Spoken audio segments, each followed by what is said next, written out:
Me llamo Javier Solís Mendoza, aunque en los expedientes de la DEA, en los susurros de mis enemigos y en la lápida que seguramente mi familia ya mandó a hacer, figuro bajo el alias de El Silencio. Tengo 48 años. Los últimos 10 los he vivido, si a esto se le puede llamar vida. Enterrado en el ADX Florence, Colorado. Una caja de concreto y acero en medio de la nada, de donde nadie, absolutamente nadie, sale vivo. Mi mundo es una celda de 2 por 3 metros, una cama de cemento y un retrete de acero inoxidable. 23 horas al día de un silencio que te vuelve loco, y 1 hora de sol en una jaula individual que llaman patio. Cumplo una sentencia de cadena perpetua más 30 años. Una forma burocrática de decir para siempre. Durante casi una década, fui comandante dentro de la estructura de la familia michoacana, uno de los hombres del círculo más íntimo, de los que no necesitaban tocar la puerta. Vi todo, hice de todo. Fui el instrumento de la voluntad de hombres que se creían dioses. Y hoy, por primera vez, con el zumbido de la ventilación como único testigo, voy a romper el pacto de sangre que me trajo a este infierno. Voy a hablar. Y lo primero que tienen que saber, lo que toda la prensa y el gobierno de México les vendieron como la gran victoria contra el mal, es la mentira más grande jamás contada. Servando Gómez Martínez, La Tuta, el maestro de escuela rural que se convirtió en el capo más mediático de la historia. El que salía en videos caseros dando discursos mesiánicos y adoctrinando a sus sicarios. Nunca fue el verdadero Cerebro. Nunca. Él era el show, el maestro de ceremonias, el payaso del circo. Un actor brillante, carismático y sanguinario hasta la médula. Sí, pero un actor al fin y al cabo, un títere con un cuerno de chivo bañado en oro.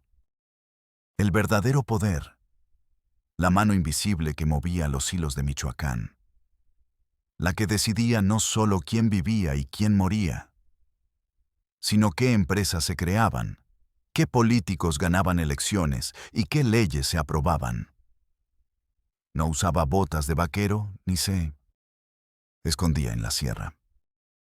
Usaba trajes Brioni de $10,000. Viajaba en helicópteros del gobierno con matrícula oficial y se sentaba en la silla más importante del estado, con la bandera de México a su espalda. La Tuta era su perro de ataque, su rostro público para el terror. Nosotros, sus comandantes, éramos los colmillos de ese perro.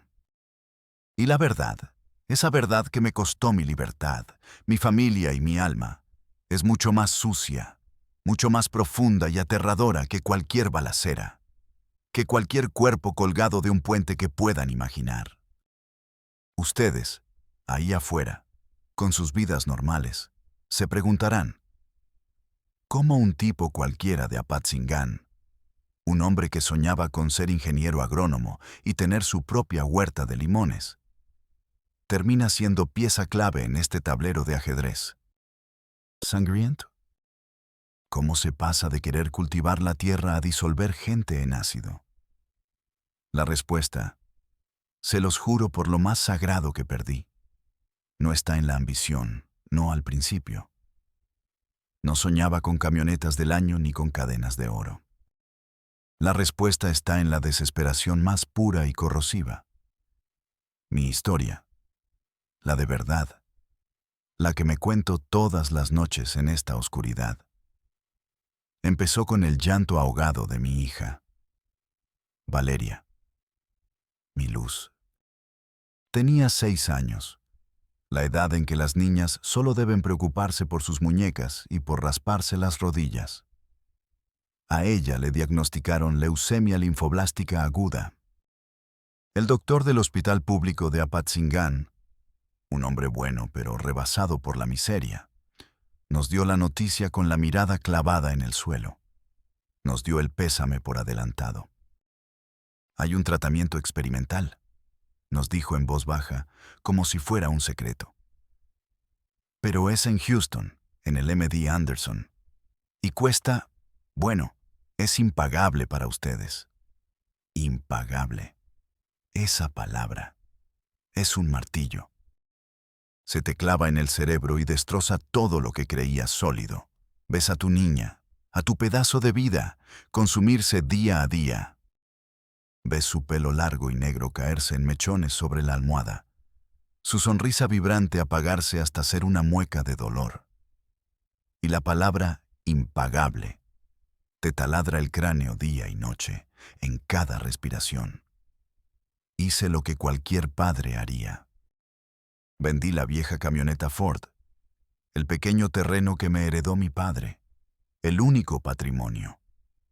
Le pedí prestado a mi hermano, a mis compadres, a usureros que me cobraban intereses que eran un robo a mano armada. Mi esposa Elena vendió sus joyas, las pocas que tenía, las de nuestra boda. Nada. No juntamos ni para el boleto de avión. Fui a Morelia. Me arrodillé, literalmente me arrodillé. En las oficinas de desarrollo social, en las del DIFI, supliqué por ayuda, por un puto apoyo del gobierno. Llevé el expediente médico de Valeria, sus fotos, todo. Me dieron palmaditas en la espalda, sonrisas condescendientes, y me dijeron que llenara unos formularios que, hoy lo sé, terminarían en el cesto de la basura antes de que yo saliera del edificio. La burocracia es otro tipo de muerte, una lenta y sin sangre.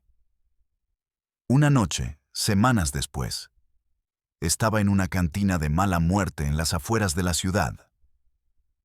Una de esas donde el aire huele a cerveza rancia, orines y fracaso. Estaba bebiendo mi miseria. Un tequila barato que me quemaba la garganta, pero no el dolor. Y entonces se me acercó un hombre. Yo lo conocía de vista, le decían el Chivo. Un puntero de la maña, un tipo duro, de esos que siempre andan con la mirada alerta. Se sentó en mi mesa sin pedir permiso. «Oí lo de tu niña, Javi», me dijo con una voz rasposa. «Es una chinga. La empresa se enteró de que andas moviendo cielo, mar y tierra. Aquí valoramos a la gente leal y con huevos. Nosotros no damos palmaditas en la espalda. Nosotros damos soluciones. Mañana te necesitamos para un jale. Es solo manejar una camioneta. Un encargo sencillo. Si lo haces bien, sin hacer preguntas, el primer pago del tratamiento de tu hija está cubierto, en dólares». En ese instante, en esa cantina apestosa, no vi a un narcotraficante. No vi a un criminal. Vi a un ángel de la guarda con cara de asesino. Me estaba ofreciendo la única puerta que no se me había cerrado en la cara. Le vendí mi alma al diablo. Sí, pero no por un fajo de billetes para mí, sino por una oportunidad. Por una sesión de quimioterapia para Valeria. El diablo, claro, es el mejor cobrador del mundo. Siempre cobra. Y siempre con intereses altísimos. Y yo, Javier Solís, iba a pasar los siguientes 10 años de mi vida pagando esa deuda con la sangre de otros. Mi primer jale fue una lección de realidad tan brutal que me arrancó la ingenuidad de cuajo. Fue mi bautizo de fuego. La noche siguiente, me citaron en un camino de terracería. El Chivo me entregó las llaves de una Suburban negra, blindada, con los vidrios tan oscuros que no se veía nada hacia adentro. Olía a nuevo y a peligro. «Tú nomás, quédate al volante, motor encendido», me instruyó, su rostro apenas visible en la penumbra. «Cuando escuches la fiesta empezar, cuentas hasta 100, despacio, y te arrancas con todo al punto de reunión que te marqué en el mapa. Pase lo que pase, no te bajas. Pase lo que pase, no preguntas. ¿Entendido? Asentí con la boca seca. La ingenuidad, la poca que me quedaba, es lo primero que pierdes en este negocio. Conduje hasta una callejuela oscura y sin salida en una colonia de Uruapan, un territorio en disputa. La noche era pesada, bochornosa, olía a tierra mojada y a miedo. Adentro de la mole de acero íbamos 4. Yo al volante, sintiendo el cuero frío del asiento. Y 3 sicarios en la parte de atrás, embozados con pasamontañas, armados hasta los dientes con rifles de asalto y enfundados en chalecos tácticos. Estaban callados como estatuas. Una tensión palpable emanaba de ellos. Esperamos. Quizás fueron 20 minutos, quizás 1 hora. El tiempo se estiró, se volvió denso. Podía oír mi propio corazón golpeando contra mis costillas, un tambor desbocado. De repente, una voz metálica por el radio que estaba en el tablero. Luz verde, cascabeles, a trabajar. Sin una sola palabra.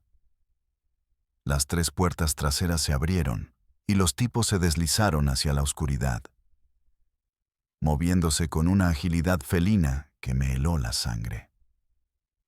Eran depredadores. Yo apreté el volante con tanta fuerza que mis nudillos se pusieron blancos, manos sudorosas. Empecé a respirar por la boca. No pasaron ni 5 minutos cuando el infierno se desató. No fue un disparo, fue una sinfonía del diablo. Ráfagas de cuerno de chivo, el sonido seco de las AR-15, gritos desgarradores de hombres, el estallido de cristales y el eco de las detonaciones rebotando entre las casas. No era una fiesta, era una puta masacre. Estaban reventando una casa de seguridad de los Zetas, nuestros enemigos acérrimos en aquel entonces. Empecé a contar. Mi voz un temblor inaudible. 1, 2, 3. El sonido de la balacera era ensordecedor, abrumador. 45, 46. Una bala perdida impactó en un poste de luz cercano y el chispazo me hizo saltar. 85, 86. De la nada, una de las puertas traseras se abrió de golpe y uno de mis pasajeros se lanzó adentro, con el rostro ensangrentado y cojeando visiblemente. «Nos cayeron, es una trampa, vámonos a la verga, dale, dale», gritó, con los ojos desorbitados por la adrenalina y el pánico. Detrás de él, 2 siluetas más, que no eran de los nuestros, aparecieron en la bocacalle y empezaron a disparar un diluvio de plomo hacia nosotros. Las balas impactaron en la carrocería con golpes secos, como martillazos. El parabrisas trasero se hizo añicos, llenando el aire de fragmentos de cristal. El protocolo, el contar hasta 100, se fue al carajo. Metí primera y pisé el acelerador a fondo. La Suburban, con su motor V8, rugió y salió disparada, las llantas rechinando sobre el asfalto mojado. Mi pasajero herido gritaba órdenes, disparando a ciegas por la ventanilla rota. «A la derecha, cabrón, por ahí nos cubrimos. No te pares por nada». El corazón se me quería salir del pecho, pero algo más, algo frío y calculador, tomó el control de mis manos y mis pies. Una calma extraña, una lucidez aterradora. Conduje como un demente por las calles de Uruapan, esquivando coches, metiéndome en sentido contrario, ignorando semáforos. Los otros 2 sicarios nunca volvieron. Los dejamos atrás, a su suerte, en ese infierno. Cuando por fin llegamos al punto seguro, una bodega abandonada que olía a óxido y aceite quemado, el comandante a cargo, un tipo apodado El Martillo, me miró de arriba abajo. Vio mis manos, que ya no temblaban, firme sobre el volante. Vio mi rostro, pálido como un muerto, pero sin una gota de pánico. Vio al tipo herido, que se desangraba en el asiento y que le dijo: «Comandante, este güey nos salvó el pellejo. Tiene más huevos que muchos que andan de pistoleros y se cagan a la primera». Esa noche, dejé de ser Javier Solís, el padre desesperado. Me convertí en una herramienta útil, fría y eficiente. El martillo me entregó un sobre grueso, pesado, lleno de billetes de $100, lo suficiente para el primer viaje a Houston y las primeras consultas. Mientras mi hija, a cientos de kilómetros, luchaba por su vida en una cama de hospital. Yo acababa de entrar en una guerra de la que no saldría jamás. Mi potencial no era la violencia, no era ser un gatillero. Era la frialdad, la capacidad de funcionar bajo el fuego, de tomar decisiones en medio del caos. Y eso, en la familia michoacana, valía más que el oro. El ascenso fue vertiginoso, casi antinatural. Demostré una y otra vez que era confiable, que no hacía preguntas innecesarias y que sabía obedecer órdenes con una precisión quirúrgica. Y lo más importante, que no me rompía bajo presión. Pasé de ser el chofer de los operativos a formar parte de la escolta personal de un comandante regional. De ahí, por mi habilidad para planear rutas de escape y detectar emboscadas, me ascendieron a jefe de estacas, responsable de un grupo de 20 sicarios. Aprendí a disparar, a matar, a torturar. Aprendí el lenguaje de la violencia. Pero mi verdadero valor seguía siendo mi cabeza fría. Fue durante ese tiempo, un par de años después de mi ingreso, cuando ya mi apodo, El Silencio, empezaba a ser respetado y temido, que tuve mi revelación. La epifanía que me arrancó la última venda de los ojos y me mostró el verdadero y grotesco rostro del poder. La tuta iba a tener una reunión de alto nivel, una cumbre. La movilización fue total. Cientos de hombres. Crearon un perímetro de seguridad de casi 3 kilómetros alrededor de una hacienda de lujo en las afueras de Morelia, una fortaleza de piedra y cristal rodeada de campos de aguacate. Había gente nuestra en cada colina, con rifles de francotirador, inhibidores de señal celular para que nadie pudiera hacer una llamada, halcones en cada brecha y carretera de acceso. A mí, por mi nuevo estatus, me tocó estar en el círculo más cercano, el anillo de acero.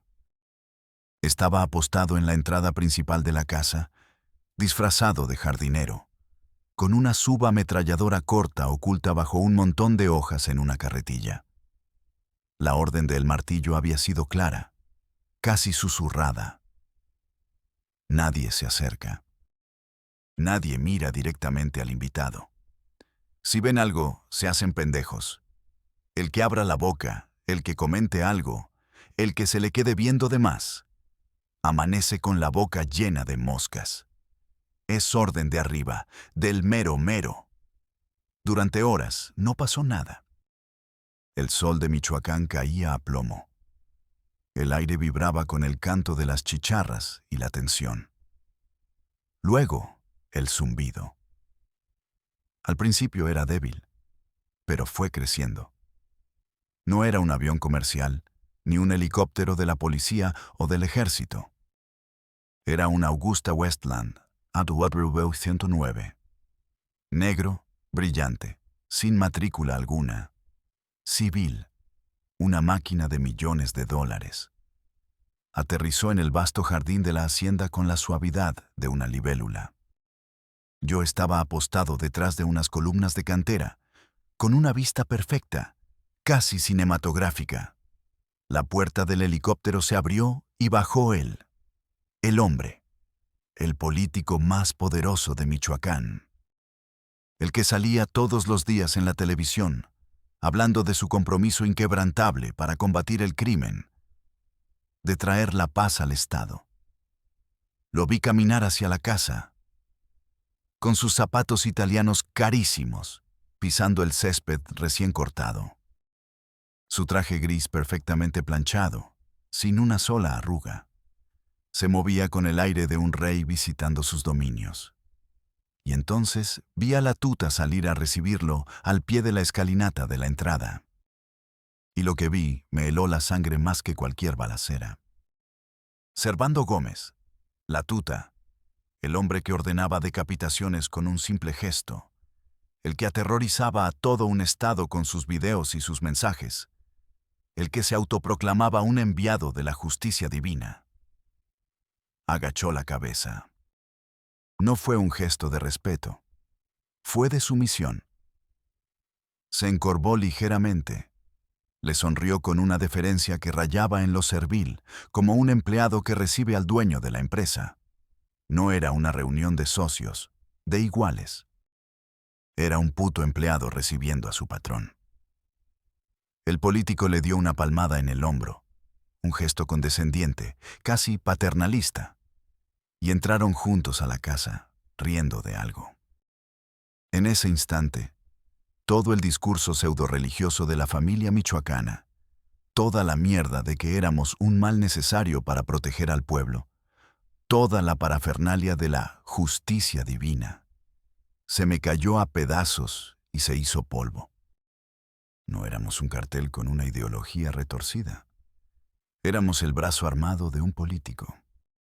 Éramos su escuadrón de la muerte privado, con un presupuesto ilimitado, financiado por el tráfico de metanfetaminas, el secuestro y la extorsión, pero dirigido desde la Casa de Gobierno. Éramos sus perros, y yo era uno de los más fieles. Desde ese día, mi estatus dentro de la organización cambió de una forma sutil pero definitiva. El patrón de traje, como empezamos a llamarle en susurros entre los pocos que sabíamos de su existencia, debió notar mi presencia discreta y mi eficiencia en el perímetro de seguridad. O quizás la tuta, en su afán de congraciarse, me ofreció como se ofrece un perro de caza de confianza, uno que no ladra y siempre trae la presa. Empecé a recibir órdenes que no venían por los canales habituales del cartel. No me las daba la tuta ni el martillo. Me llamaban a un teléfono satelital que solo yo tenía, un aparato encriptado que me entregaron en una caja sellada. La voz al otro lado era educada, fría, sin acento regional. Daba instrucciones precisas para operativos especiales. Ya no se trataba de pelear plazas con los zetas o sus sucesores, los templarios. Se trataba de política, pura y dura. Un candidato a presidente municipal de la oposición, un joven carismático que estaba ganando una popularidad peligrosa en la Tierra Caliente. Y a la semana siguiente, su convoy era emboscado en una carretera rural. El ataque fue brutal. Usamos rifles Barrett calibre .50 para detener los vehículos blindados. Parece un ajuste de cuentas del narco, decían las noticias, mostrando los vehículos calcinados. Pura mierda. Éramos nosotros, con órdenes explícitas de hacerlo parecer así, de dejar un narcomensaje firmado por un grupo rival para desviar la atención. Un periodista de un diario nacional, uno de esos tercos, que estaba investigando una red de contratos de obra pública adjudicados a empresas fantasma, y su coche aparecía calcinado en una brecha, con su cuerpo irreconocible adentro. La orden fue: que parezca un crimen pasional, investiguen si tenía amantes. Seguramente andaba en malos pasos, se metió con la mujer equivocada. Concluía el fiscal general del Estado en rueda de prensa. Y el fiscal, por supuesto, era amigo íntimo del patrón, puesto ahí por él. Mi trabajo más sucio, el que todavía me despierta en las noches con un sudor frío, fue silenciar a un grupo de líderes comunales de la Sierra Nahua. Se oponían a un proyecto minero a cielo abierto de una compañía canadiense. Un proyecto que iba a desplazar a cientos de familias y a contaminar sus ríos. Una compañía que, oh, qué sorpresa, había financiado generosamente la campaña del patrón. La orden de la voz en el teléfono fue perversa, quirúrgica. No los maten, el martirio los hace más fuertes. Quítenles la voluntad de luchar, rómpanlos por dentro. No los matamos, levantamos a sus hijos adolescentes. Al hijo del líder principal, un muchacho de 17 años, le rompimos las piernas con un bate de béisbol, asegurándonos de que no volviera a caminar bien. A la hija de otra líder, una chica de 15, la humillamos de la peor forma posible frente a una cámara. Les mandamos los videos a sus padres, en un sobre, sin ninguna nota. El mensaje era claro.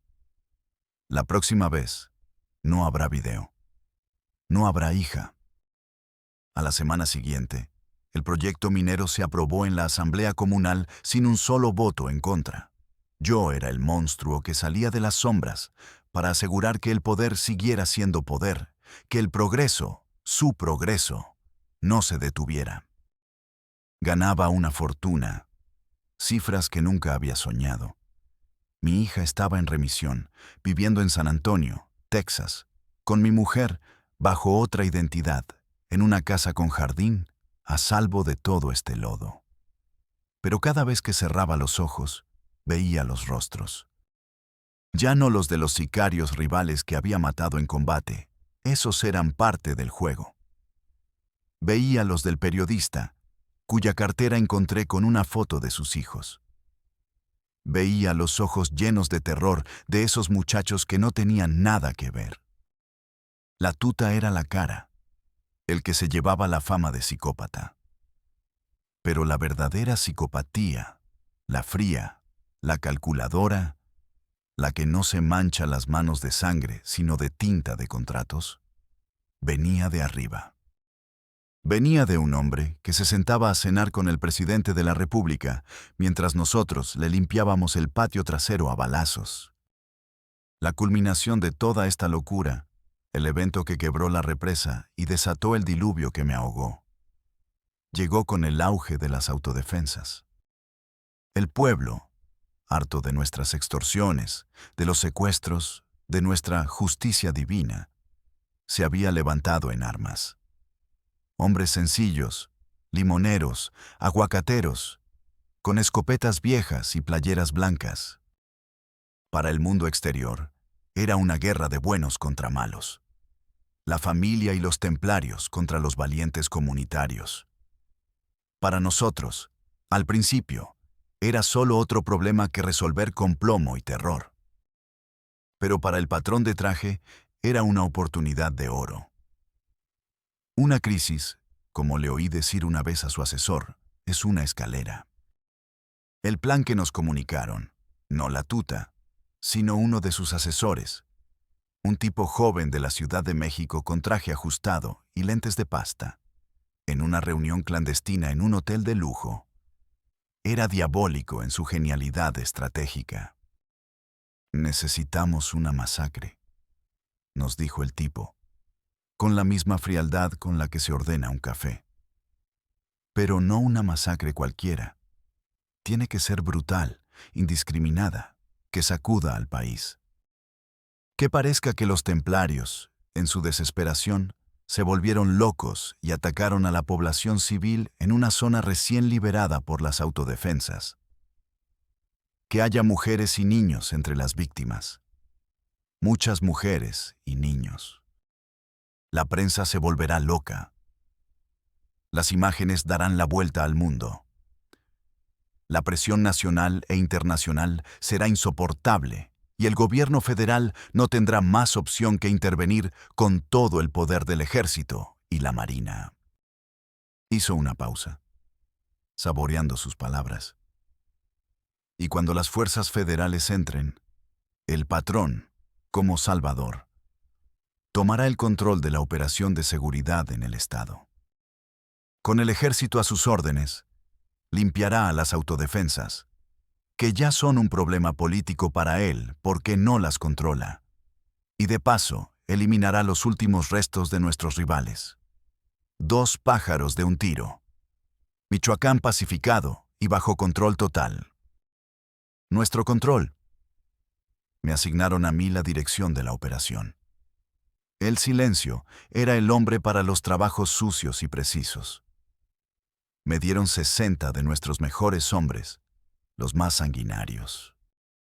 La noche del ataque, en un pueblo llamado Los Reyes.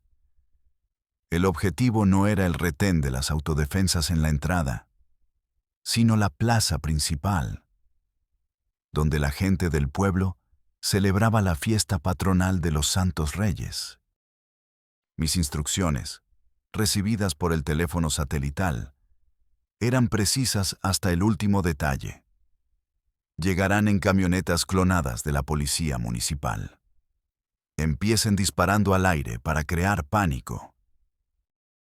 Y cuando la gente corra, buscando refugio, disparen a los bultos, a todo lo que se mueva, sin piedad. Usen granadas. Quiero que esa plaza parezca un matadero. Dejen los cuerpos tirados para las cámaras de los noticieros. Quiero que mañana Michoacán amanezca de luto y de rodillas, suplicando por un salvador.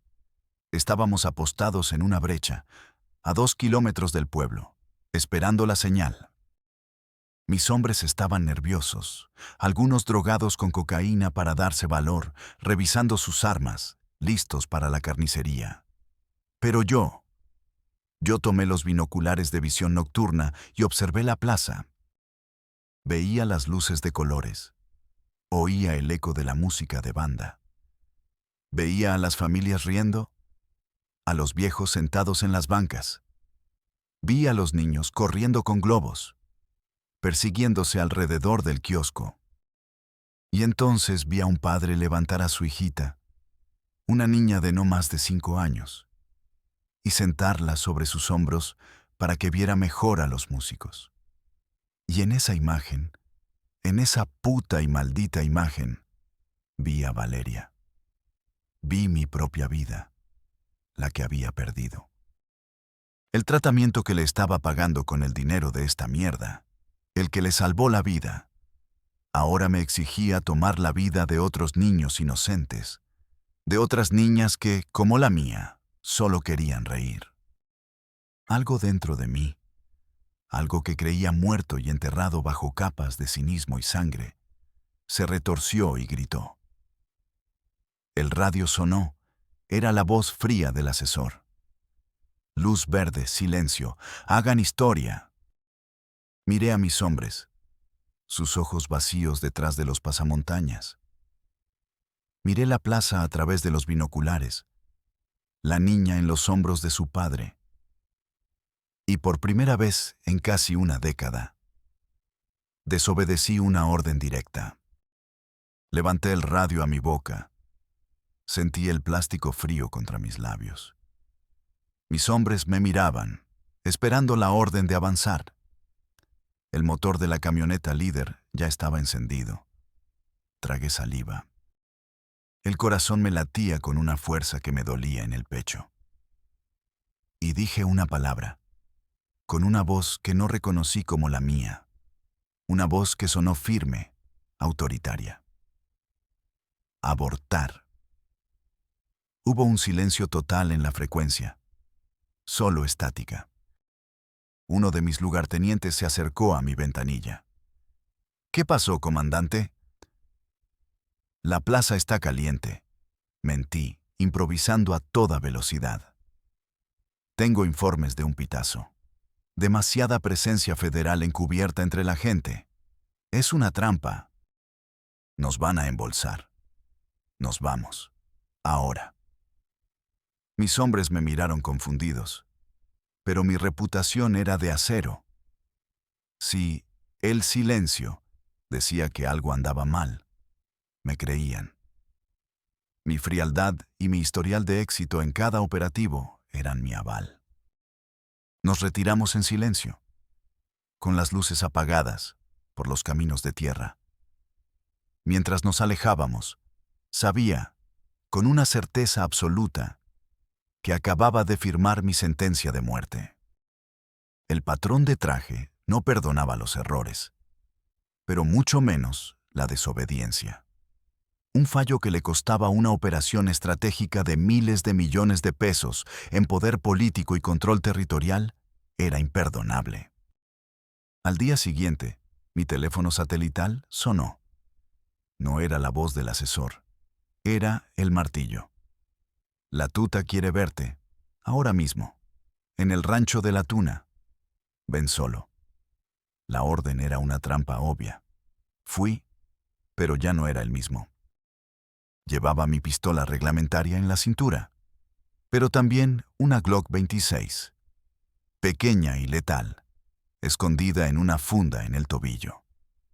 Antes de salir, envié un mensaje a mi contacto más leal, un joven sicario que me debía la vida. Voy a la tuna. Si no salgo o te contacto en 2 horas, quema el archivo. Tú sabes cuál. El archivo era un disco duro encriptado con nombres, fechas y grabaciones que había estado guardando por si acaso. La reunión fue en el patio de un rancho ostentoso. La tuta estaba furioso. Caminaba de un lado a otro como un animal enjaulado. Pero su furia era la de un perro regañado. La de un gerente que tiene que despedir a un empleado por orden del dueño. El verdadero enojo, la verdadera sentencia, venía por el teléfono que tenía en altavoz sobre una mesa de teca. Era la voz fría y sedosa del patrón. Silencio. Me decepcionaste profundamente. Tuviste una oportunidad de demostrar tu lealtad absoluta y la desperdiciaste. En nuestro mundo, la lealtad no es negociable. Es todo. Colgó. La tuta me miró, y por un segundo vi en sus ojos algo parecido a la lástima. ¿Sabes lo que sigue, compa? No es personal, son negocios. En ese momento, sus 4 guardaespaldas, que habían estado fingiendo indiferencia, levantaron sus cuernos de chivo. Pero yo ya estaba en movimiento. Había ensayado ese instante 1000 veces en mi cabeza durante el camino. Pateé la mesa de centro con toda mi fuerza, lanzándola contra las piernas de 2 de ellos, y rodé por el suelo, sacando la pistola del tobillo en un solo movimiento fluido. El primero que cayó fue el que estaba a mi derecha. El sonido de mi pequeña Glock fue un chasquido seco comparado con el estruendo que vino después. Le di en la garganta. El caos se desató. Disparé 2 veces más, a ciegas, hacia las otras figuras mientras corría desesperadamente hacia la salida lateral del patio. Las balas de los AK-47 destrozaron las macetas y las columnas a mi alrededor. El aire se llenó de polvo y del olor a pólvora. Salté por encima de una barda baja, caí sobre un rosal que me desgarró los brazos y la cara y corrí. Corrí como nunca en mi vida, hacia la espesura de la sierra que rodeaba el rancho, sin mirar atrás. Sabía que no estaba huyendo solo de la familia michoacana. Estaba huyendo del Estado mismo, de su maquinaria de muerte. Y esa es una carrera que nadie gana. La cacería fue implacable, total. Pusieron un precio altísimo por mi cabeza. $100,000. Una fortuna para cualquier halcón o policía corrupto. De un día para otro, mi rostro, con mi nombre real, Javier Solís Mendoza, apareció en todos los noticieros del país. Peligroso lugarteniente de la familia michoacana, responsable de múltiples homicidios y secuestros, se fuga tras un operativo. El patrón estaba usando todo el puto aparato del Estado para encontrarme. La Marina, el Ejército, la Policía Federal. Pero también, y esto era lo peor, a cada sicario y puntero de Michoacán y de los estados vecinos. Estaba atrapado entre dos fuegos. Si me encontraba el gobierno, me matarían en un enfrentamiento. Si me encontraba el cartel, mi muerte sería lenta y ejemplar. Durante semanas, viví como un animal. Durmiendo de día en cuevas o entre la maleza, caminando de noche. Bebía agua de arroyos, comía frutas silvestres o lo que podía robar de algún sembradío. Perdí 30 kilos. Mi barba creció. Mi ropa estaba hecha jirones. Mi cara era un mapa de cicatrices y mugre. La paranoia era mi única compañera. Cada crujido de una rama, cada luz a lo lejos, me hacía saltar el corazón. Mi único objetivo era llegar a la frontera norte y cruzar.